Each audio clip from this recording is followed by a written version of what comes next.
جنازہ کوئی اللہ کے گھر سے افسوس کے مسجد میں نمازی گیا مارا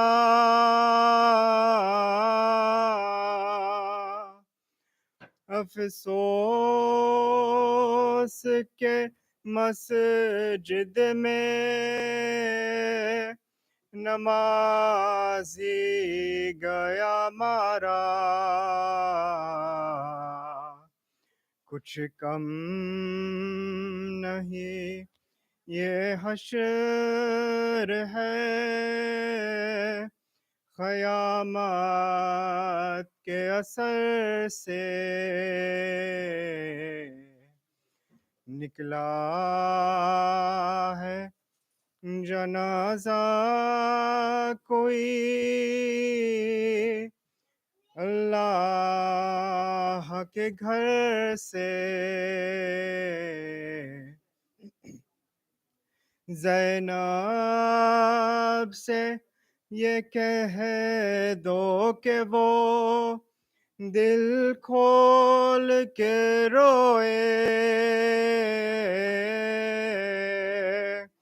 زینب سے یہ کہہ دو کہ وہ دل کھول کے روئے شبیر کی ہمشیر ہے رونے کو نہ ترسے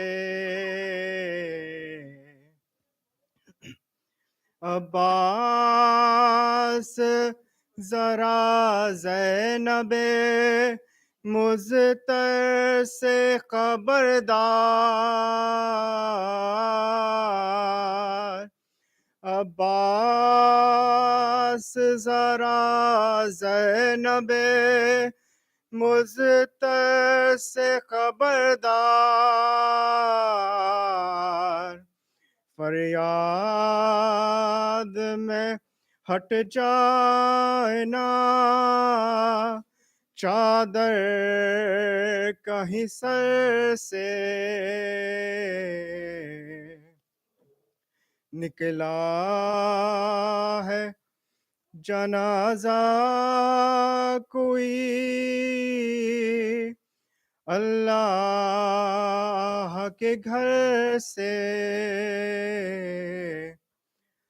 ہاں بھول نہ جانا انہیں کوفے کے مکینوں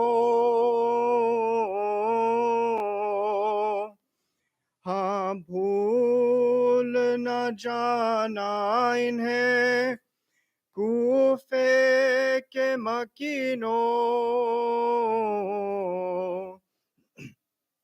گزریں گی یہ شہزادیاں اس راہ گزر سے نکلا ہے جنازہ کوئی اللہ کے گھر سے شبیر کو یاد آ گئی خود اپنی سکینہ شبیر کو یاد آ گئی خود اپنی سکینہ زینب کو ہٹایا گیا جب لاش پدر سے نکلا ہے جنازہ کوئی अल्लाह के घर से सलवात।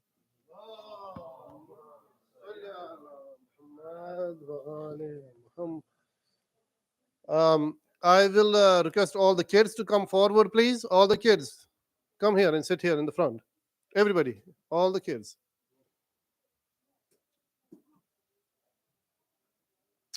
And without any further delay, I will request our respected speaker, Syed Baqir Imrani, to go ahead and start the lecture and start the program.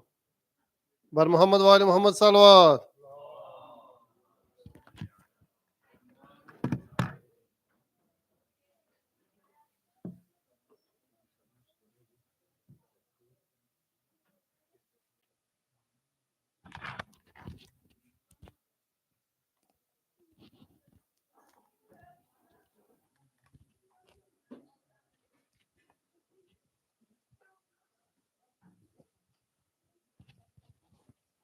محمد وآل محمد صلوات.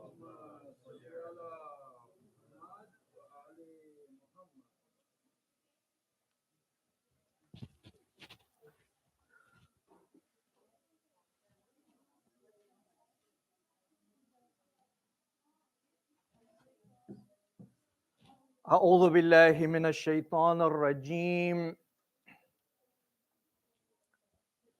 بسم الله الرحمن الرحيم رب اشرح لي صدري ويسر لي أمري واحلل عقدة من لساني يفقه قولي الحمد لله رب العالمين والصلاة والسلام على سيدنا ونبينا ومولانا أبي القاسم المصطفى محمد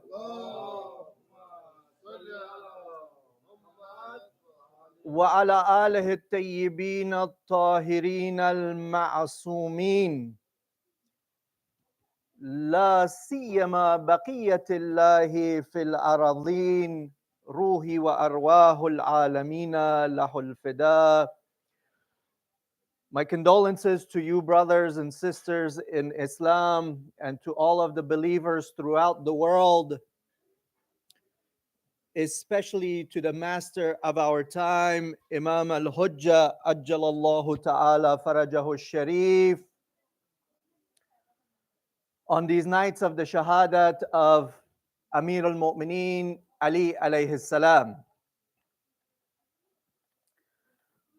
Also, a reminder to all of us about the significance of these nights, since the injury and shahadat of Amir al-Mu'mineen coincides with the nights of Qadr. An important reminder for us to understand, appreciate, and take advantage of the nights of Qadr. We do not know next year if we will have this opportunity or not. So therefore, the intelligent human being takes advantage of opportunities when they present themselves and does not take them lightly. Allah subhanahu wa ta'ala says in the Quran, and this is especially for the youth, whether they're here or watching. He says in the Quran to the Messenger of Islam, فَبَشِّرْ عِبَادِ الَّذِينَ يَسْتَمِعُونَ الْقَوْلَ فَيَتَّبِعُونَ أَحْسَنَهُ أولئك الذين هداهم الله وأولئك هم أولو الألباب. O Prophet, give the good news to those of my servants who listen to al-qawl, the saying, and they choose the best one. Verily, those are the ones who are guided, and those are the ones who are intelligent. So we see that a trait of an intelligent, a smart human being person, one is listening, two is allowing what he or she has heard to sink in our thoughts, our minds, giving ourselves time to examine the statements and then choosing the best one. In this manner, Allah tells us that whatever we deal with, whatever we approach, whatever is thrown at us, presented to us, whether it's religion and the different movements, the different types of religion, whether it's a political system and the different types of political systems and movements, whether it's a social phenomenon, a social movement, whether it's a new trend, we have to listen, ponder, and think about it. And if it makes sense, then and only then should we accept it.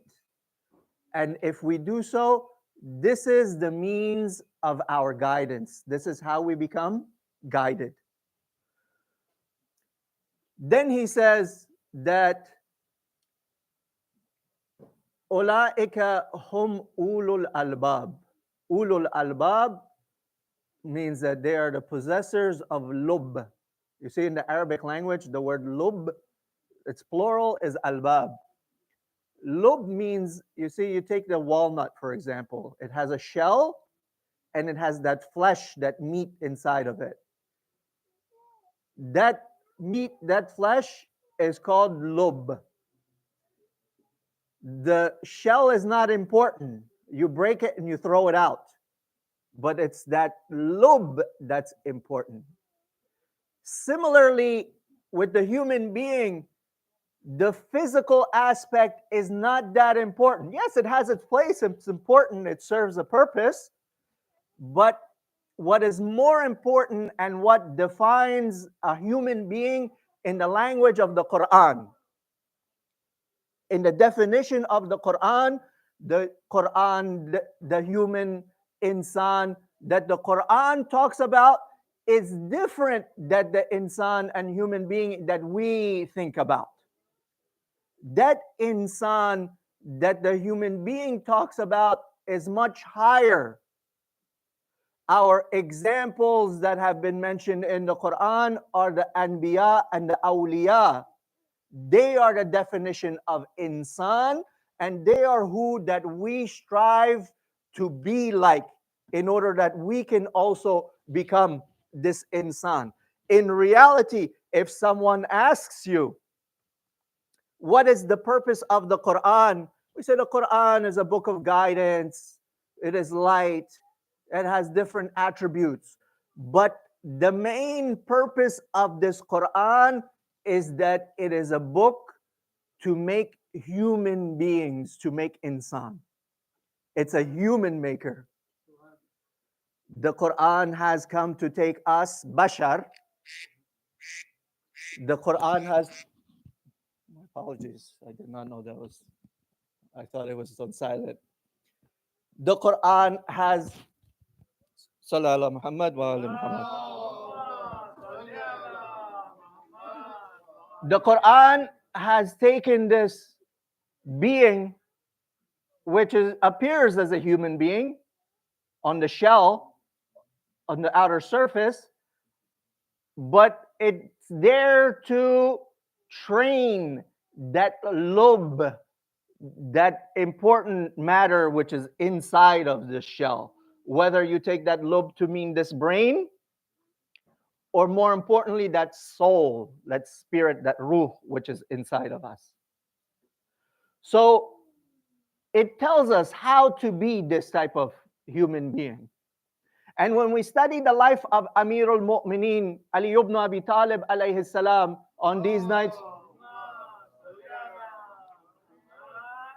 which we are commemorating his shahadat, we see that this is exactly how Imam Ali was.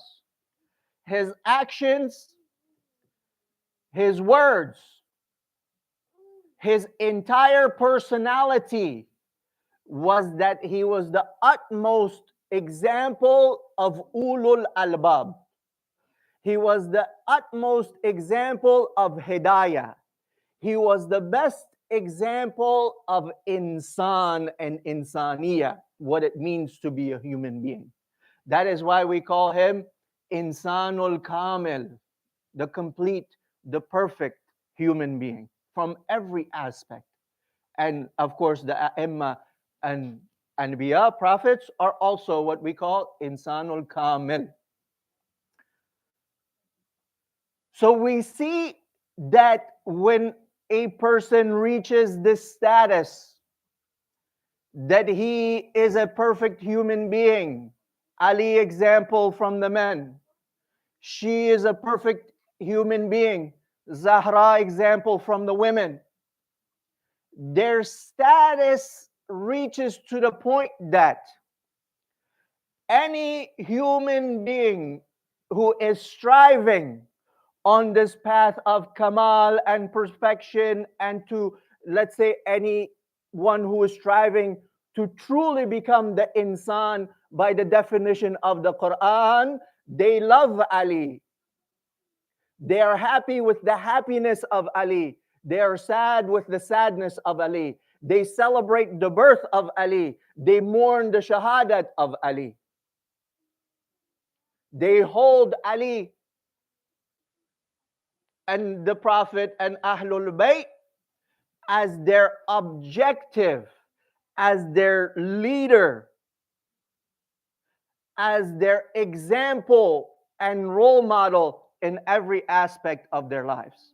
Unfortunately, in our day and age, as Muslims, as Shias, we see Imam Ali as someone to be revered, someone to be loved, someone to be respected.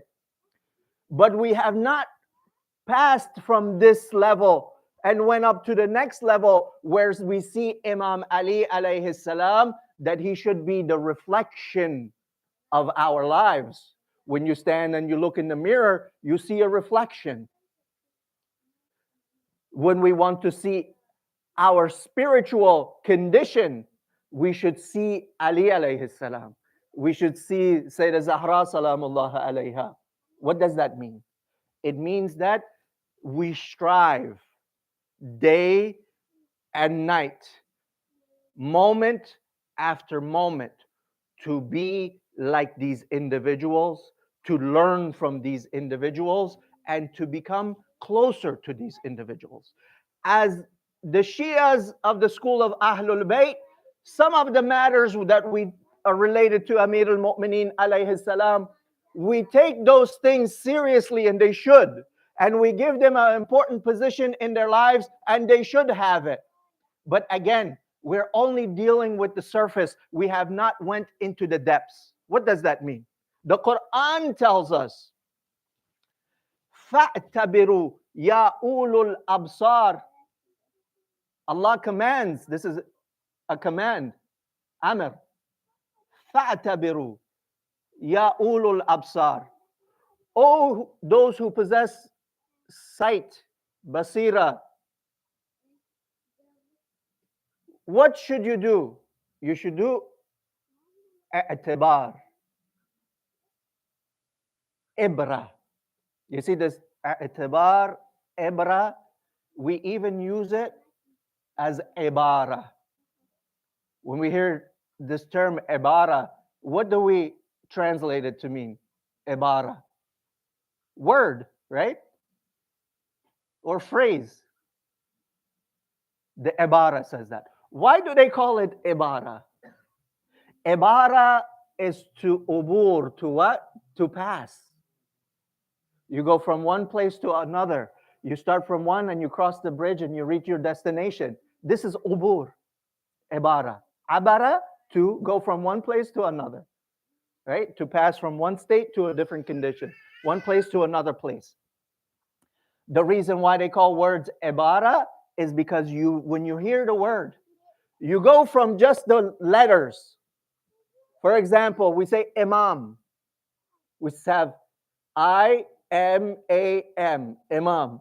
Or more correctly, the Arabic, alif, mim, right? Or hamza, mim, alif, mim, right? So these are just letters. It's a superficial thing that we can read and write. But it's called ibara to go from this I-M-A-M to the meaning of the word imam. You see, it's called ibara because you're passing from the writing, the wording, to the meaning. This is what the Quran says, فَأْتَبِرُوا يَا أُولُو الْأَلْبَابِ. Go from the surface of matters. Go from the superficial appearance of things into the depths of these matters. This is the command of Allah. This is the recommendation of Allah subhanahu wa ta'ala in the Quran to us, that we should go from the surface into the depths, from the zahir into the batin. That is when we start to understand and we open up our human potential. You see, we see many types of people in the world, many types. We see some people that they live life superficially. We see millions of people like that. They have no value as an insan, human being. Of course, they have value that their life is honored and their property is honored and they're human beings and we should treat them as such. But in terms of what they have done with this opportunity, they're just living on the surface. Their life is about the physical and the material aspect. Nothing important there. But then we also see people who go into the depths of realities, and we see that they're mutafakkir, they think, they research, they study, they have character, they have something of value. When we put these two people next to each other and you were quizzed and say, pick the insan from out of those two, which one would you pick? The one who cares about nice cars, nice clothing, big home, big bank account, being well known, having a lot of followers on social media, the things that are in style and trendy today? Or is the insan truly the one that you see is learned, has good character, is kind to other people, has faith, being around them reminds you of Allah, being around them brings a calm and sense of well-being to you? Which one do you consider the insan? Clearly, that second person is what the Quran is talking about insan. Why is he is an insan and the other one is not an insan? You see, in today's world, they promote a lot of these entertainers, sports personalities, social media personalities, and they throw them in your face. And they superficially, on the surface, they look like, wow, these people are living the life. Because the surface is all we're looking at. We think they have means, they have money, they have fame, they have other things at their disposal. This is life. But in reality, they themselves are not even happy. The majority of them that you see, what kind of mental and social problems they have in their own lives, they themselves are not happy because they have all of these material means at their disposal. But who better to know that these things don't have value than those people who have it at their disposal? They know that we have all of these, but our lives are still empty. On the other hand, you see people that are not famous, they're not unknown, they might not be that wealthy, they don't care too much about the superficial and the appearance. Yes, as Muslims, we have to have a certain level of expectations when it comes to our appearance, when it comes to our cleanliness and all these things. That's a separate issue. And that's important. But they have depth. So the Quran says, فَأْتَبِرُوا يَا أُولُو الْأَبْصَارِ. Go into the depths. Don't just go into the superficial, the surface, the zahir. Be a person who focuses on the batin. You come across somebody. On appearance, they might seem very presentable, But when you look inside of them, they're rotten to the core. The opposite, you look at somebody that in appearance, they don't look somebody that today's society gives a big position and status for. But inside, that person is very amazing. But we don't know that. The only way that we get to know that person, and that person is someone that we should appreciate, is by going into the depths and getting to know that person even more. When we do that, then we realize that this person is a spiritual treasure, is a treasure of knowledge, is a treasure of humanity, is someone that if we have a friendship in our lives with that person, our lives become better. Their existence is a barakah for other human beings. Their existence is a solution for the problems of others. This is why we also respect, for example, our ulama and the spiritual righteous believers, because we know that their existence is barakah. Amir al-Mu'mineen alayhi salam, he is the highest level of this barakah. So we said there are certain things regarding to Amir al-Mu'mineen alayhi salam that we take. We celebrate his birthday. We go to his ziyarat. We make sure that his haram is beautiful, gilded, clean, very nice. You go there. All of this is good. We name our children Ali. We name our centers after Ali. All of these are good things. And we should not give them up. Rather, we should increase them and strengthen them. But there is also more. There is so much more to Ali that we need to get to that level. Meaning, it's not enough for us to stop there. Ali is a universe by himself. The Quran calls Ibrahim alayhi salam by himself a ummah. You see, we have the Islamic ummah today, 1.5 plus, maybe more billion people belong in the Islamic ummah. You add it to all the people, the millions and billions that came prior. Allah knows billions, maybe trillions that will come until Yawm al-Qiyamah. Might be another million years, might be 100 million years to Yawm al-Qiyamah. Allah knows. All of the believers that come, the Muslims, we call them a part of ummah, right? That's huge. Allah says Ibrahim alayhi salam is a ummah by himself. One man, ummah. Ali is a ummah by himself. Furthermore, Ali is a universe by himself. When you enter the doors of that universe, Ali is not such that you satisfy yourself by just reaching the destination. The destination isn't the door of Ali. The destination isn't the name of Ali. The destination isn't the wiladat and the shahadat and the ziyarat and the haram of Amir al-Mu'mineen alayhi salam. These are the keys. These are the doors that allow us to enter that universe that is Ali alayhi salam. And once we enter that, we see what kind of people come from this universe. You have Salmans, you have Miqdad, you have Abu Dhar, you have Ammar, you have Malik al-Ashtar, and the like. They are the ones who have seen the personality of Amir al-Mu'mineen. They are the ones who have stepped in, took that step into the depths of the reality of Ali alayhi salam. So much so that I've mentioned this hadith before, and I'll mention it again real quickly. The Prophet of Islam was sitting with Amir al-Mu'mineen in the masjid. Abu Dhar came. When Abu Dhar left the masjid, he ran into one of the companions, one of the people, Muslims. He said, the man said, I see the Prophet sitting in the mosque. Who's that next to him? Abu Dhar said, I don't know. He came into the mosque. He saw that it was Ali alayhi salam sitting next to the Prophet. The Prophet, he said to the Prophet, Ya Rasulullah, have you not said that there's no one more truthful than Abu Dhar between the earth and to the heavens? He said, yes, I have. So it had a question in his mind. Why did Abu Dhar say, I don't know this person, when clearly he knows this person is Ali? There's a huge difference between these two companions. One is Abu Dhar, one is the other who is questioning. The questioning sees Ali is his appearance. Ali looks like this. He's this tall. He wears this clothing. His beard is such. When I see him, I recognize him. When you see me, you recognize me. When I see you, I recognize you.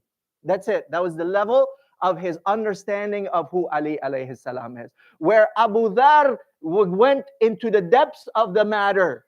He heard the ayah, فَاعْتَبِرُوا يَا أُولُو الْأَبْصَارِ. He heard the ayah, فَبَشِّرْ عِبَادَ الَّذِينَ يَسْتَمِعُونَ الْقَوْلَ فَيَتَّبِعُونَ أَحْسَنَهُ.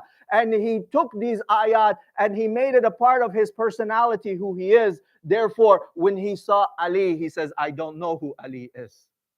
I know his surface, but I don't know the depths of Ali alayhi salam.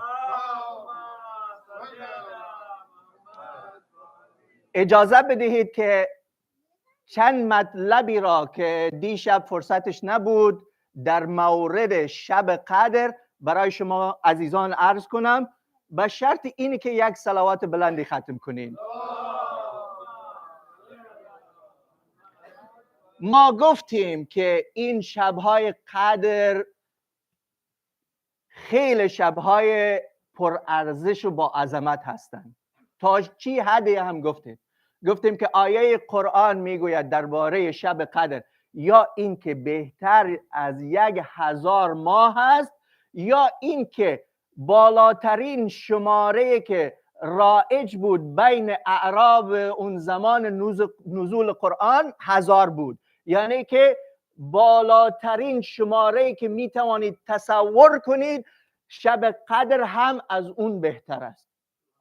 چی اون شماره به ابدیت برسد. خب این شب قدر. سوال دیگری که در مورد شب قدر بعضی دوستان خواهد داشته باشند این است که چرا شب قدر مخفی است، پنهان است؟ کسی جرأت ندارد که بگوید 100% شب قدر شب 19 است یا شب 21 یا شب 23 یا شب 27 که بیشتر از برادران اهل سنت و جماعت ما بر این اعتقاد هستند.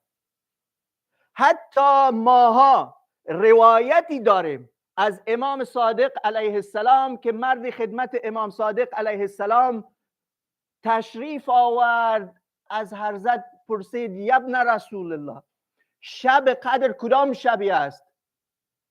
حضرت همین شبهای 21 و 23 را گفت. پس این سوال کننده قدر زیرک هم بود.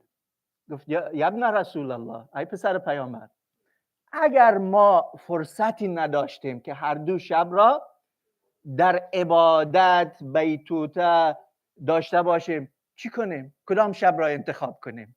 میخواست که جواب دقیق از امام بگیرد. حضرت فرمود که چی آسان است 2 شب برای اون چیزی که تو میخوای، مقصد تو هست. 2 شب برای این خیلی آسانه. یعنی که ما نمیتوانیم تعیین کنیم برای شما که دقیقاً شب قدر یا شب 21 یا شب 23 یا شب 19. اینجا سوال میآید. یک سوال این است که آیا امام خبر دارد، علم دارد که کدام از این شبهای دهه آخر ماه مبارک رمضان شب قدر است؟ یقینا امام این علم را دارد. آیات قرآن هم اشاره میکند به جواب این مطلب. میگه تنزل الملائکه والروح فیها باذن ربهم من کل امر. ملائکه و روح که یا یک خلقت خدا است که بالاتر از ملائکه است، یا یک ملائکه است که خودش مقامش بالاتر از همه ملک های دیگر است. حتی از جبرائیل و میکائیل هم مقام منزلتش بالا است این روح. به هر حال خداوند این ملائکه و روح را میفرستد بر روی زمین در شب قدر. خب یقینا مقصدشان کی است؟ معصوم زمان. دور امام زمان خود طواف میکنند در این شب قدر. چطور امام نمیداند که کدام شب قدر است؟ علاوه بر این ضد اعتقاد شیعه است. این ضد تعلیمات قرآن و حدیث است که چیز در مورد دین اسلام باشد و خلیفه خدا از او بخبر باشد. حاشا و کلا. نه اینطور نیست.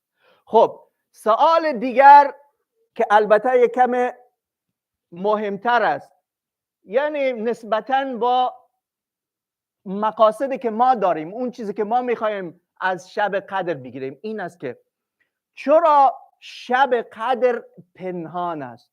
چرا دقیقاً روایات یا آیات قرآن بیان نکرده که شب قدر مثلا شب 23 ماه مبارک رمضان است؟ چرا این کار را نکرده؟ یک دلیلش را که علما برای ما فرمودن که چرا شب قدر پنهان است، ببینیم طبیعت انسان آسایش و راحت طلب است. هرچی بیشتر راحت، هرچی که راحت تر باشد، آسان تر باشد، انسان طبیعتاً دنبال اون می رود. مثلا یک مثال ساده برای شما عرض کنم.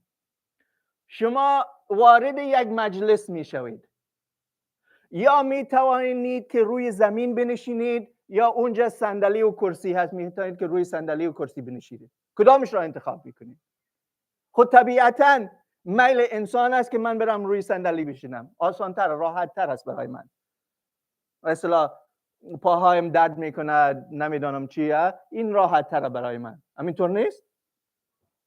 یا مثلا میخواهید که سفر کنید، دو راه دارید در پیش. یک راهی که زودتر به مقصد میرسید، یک راهی که نه، مثلا اشاره ها و توقفات و امثالش بیشتره. کدامش را انتخاب میکنید؟ طبیعتاً راه آسانش را انتخاب خواهید کرد. همینطور نیست؟ خب در مورد مسائل اسلامی و عبادات و شبهای مهم اسلام همین طور است. ما طبیعتاً اون راه آسانش را میخوایم انتخاب کنیم. اگر خداوند یا پیغمبر یا امام دقیقاً تعیین میکرد برای ما، یعنی نه تعیین کردن، اما برای ما خبر میدادن دقیقاً که کدام شب قدر است، ما تنها همون شب قدر را غنیمت میشمردیم، بقیه را نه. بقیه چی میشد؟ کلاً ماه مبارک رمضان، شبهای ماه مبارک رمضان فوق‌العاده اهمیت دارد.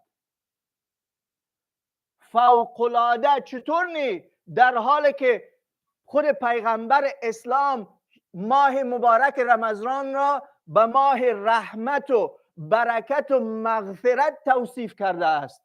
ماهی که درهای بهشت باز است بروی مؤمنین، درهای جهنم و آتش دوزخ بسته است، بند هستند بروی مؤمنین. شیاطین در بند زنجیرند در این ماه.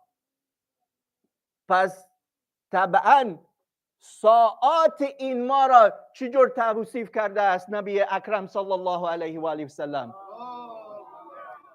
حضرت فرمودند که شبهای مبارک رمضان بهتر است از همه شبها، روزهایش بهتر است از همه روزها، ساعاتش بهتر است از همه ساعات. نفس شما در این ماه تسبیح است، تسبیح خدا. نفس میکشی کما این که میگویی سبحان الله سبحان الله سبحان الله.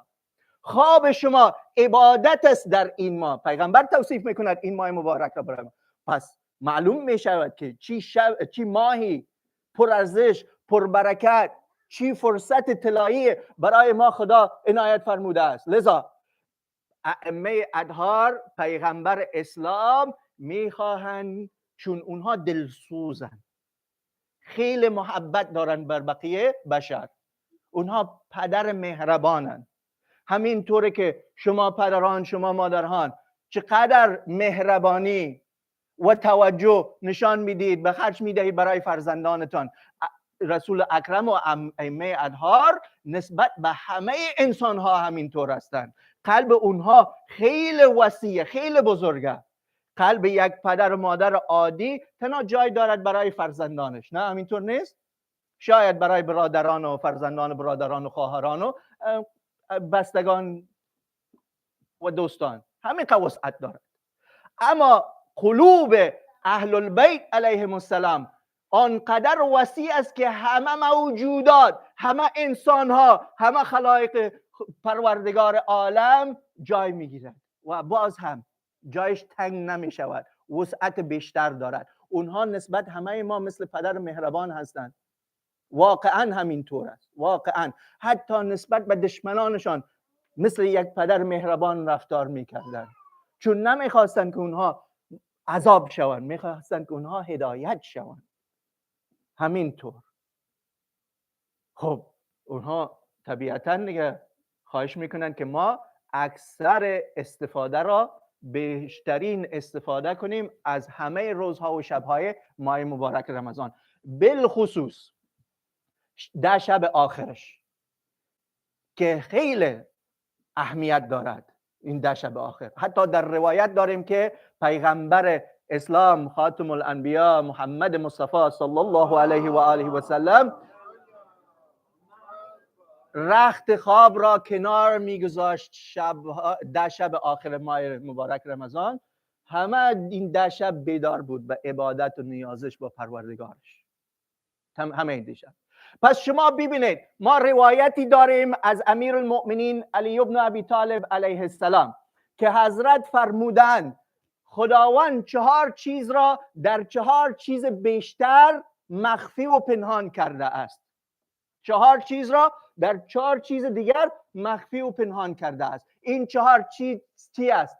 حضرت فرموده است که رضایت خود را در اطاعت خود پنهان کرده است. فلا تستصغرن شیئا من طاعته فربما یوافق من رضا و انت لا تعلم. پس میگوید دلیلش را برای ما عرض میکند در این حدیث.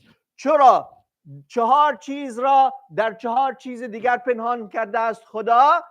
دلیلش این است، امیر المؤمنین میگوید برای این که شما چیزی از اون کار را کوچک نشمرید، کوچک حساب نکنید و لذا محروم میشوید از رضایت خدا. پس اطاعت خدا باعث رضایتش است، چی اون کار بزرگی باشد چی کار کوچکی باشد. مقصد این است اگر عملی باشد که در اطاعت خدا انجام میگیرد ما باید او را کوچک حساب نکنیم، نه خیلی بزرگه، واقعا خیلی بزرگ است.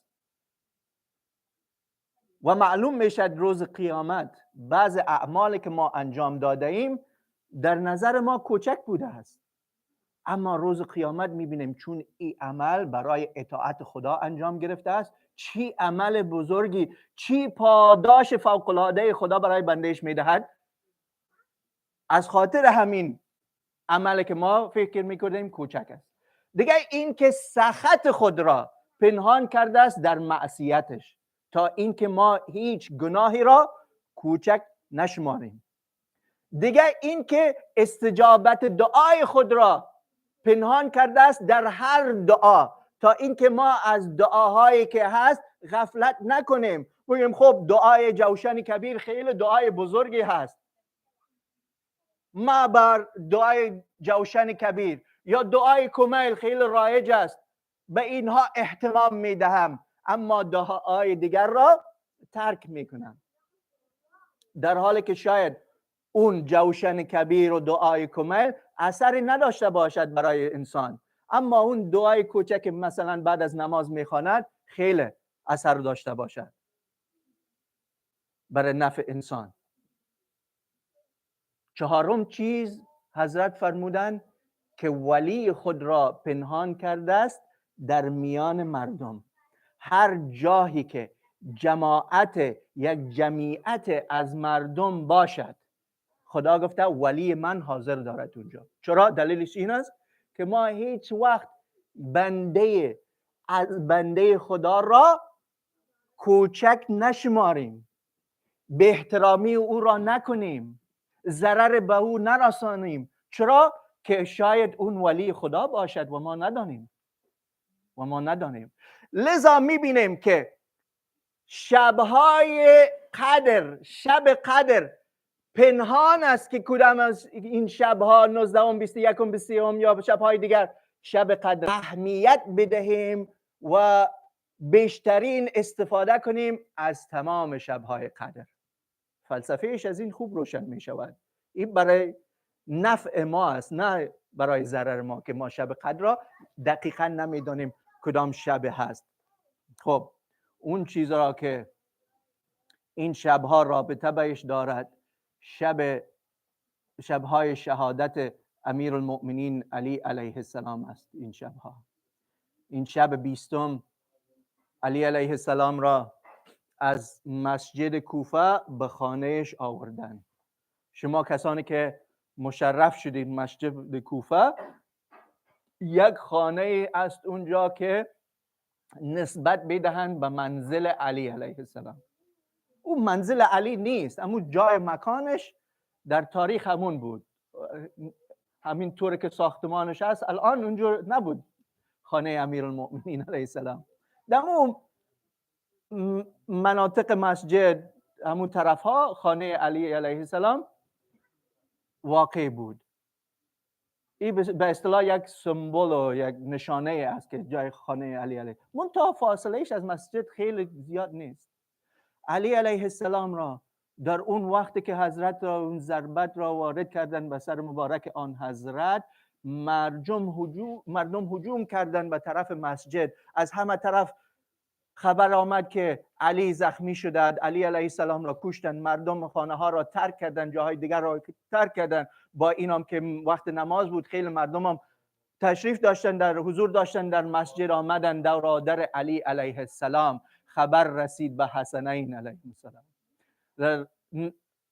روایت دارد که امام حسن علیه السلام آمد بالای سر پدر مجروحش. علی علیه السلام را در اون حالت دید، خواستند که دستمال چیزی را دور سر نازنین علی علیه السلام بپیچند. علی چی گفت؟ یا الله، علی این است. گفت حسن جانم، من را بین بلند کن، با پشت سینه خود تکیه بده که من نماز خود را تمام کنم. در این آخرین لحظات زندگی، در اون شرایط وخیم، علی علیه السلام غافل از نماز نمی شود. این است حبیب و این است محبوب. خدا حبیب و محبوب علی است، هیچ وقت غافل نمی شود از ذکر پروردگارش. علی علیه السلام را آوردن خانه، در سر بستر بیماری گذاشتن. میگویند که طبیب ها و دکترها از تمام اطراف کوفه آمدن به خانه علی. یکیشان از همه دیگر ماهرتر بود، استادتر بود. دستور داد یک گاوی را یا گوسفندی را ذبح کنند. یک رگ مخصوصی را آوردن از این گوسفند، او گذاشت در جای زخم امیرالمؤمنین علیه السلام. اون رگ را که خارج کرد، جمله گفت به علی علیه السلام: علی جان، امیرالمؤمنین وصیتت را کن، دیگر من امیدی ندارم که زنده بمانید.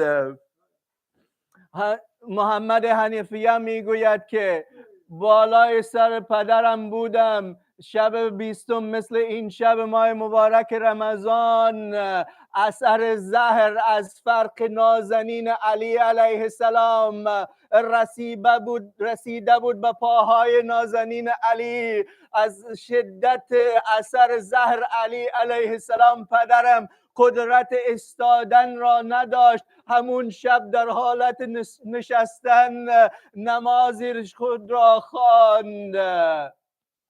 همه دوستان، همه اهل البیت دور علی علیه السلام جمع هستند در این شبها. علی نگاه میکند، همه فرزندانش گریه میکنند، اما گریه حسین با دیگرها یک جور تفاوتی دارد. علی نگاه میکند به حسینش، علی نگاه میکند به حسنش. لا اله الا الله. روایت کردن که علی نگاه میکند به عباسش را طلبید، نزدیک آمد. چی کاری کرد علی در این لحظه های آخر عمرش؟ دستای نازنین عباسش را بوسید.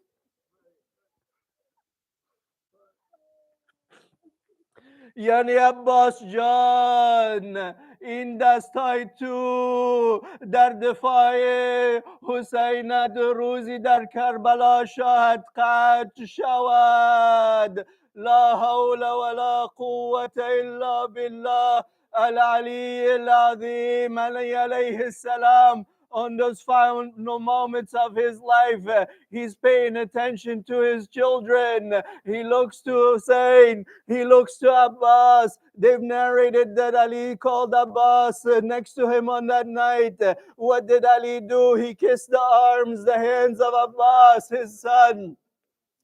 He said, "Oh Abbas, you will be in my place on the day of Karbala to defend your brother Hussein." What happened to those hands of Abbas on the day of Ashura? La ilaha illallah. The Mal'un came and he cut off the right hand of Abbas all the way from the shoulder. Abbas took the water skin in his left hand. The Mal'un came and struck him and he cut the left hand of Abbas.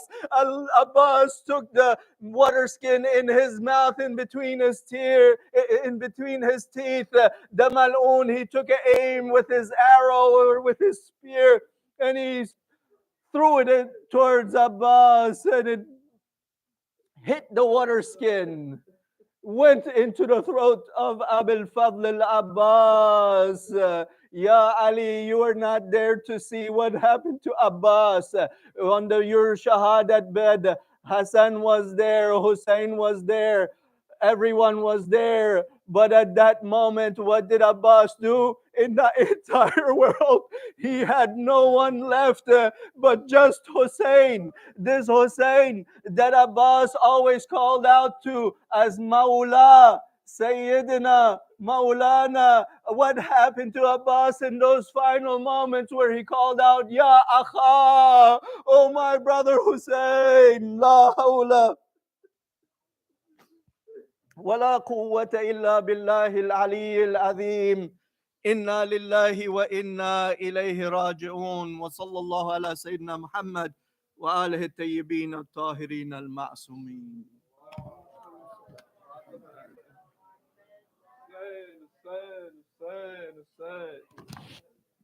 Light. Hussein.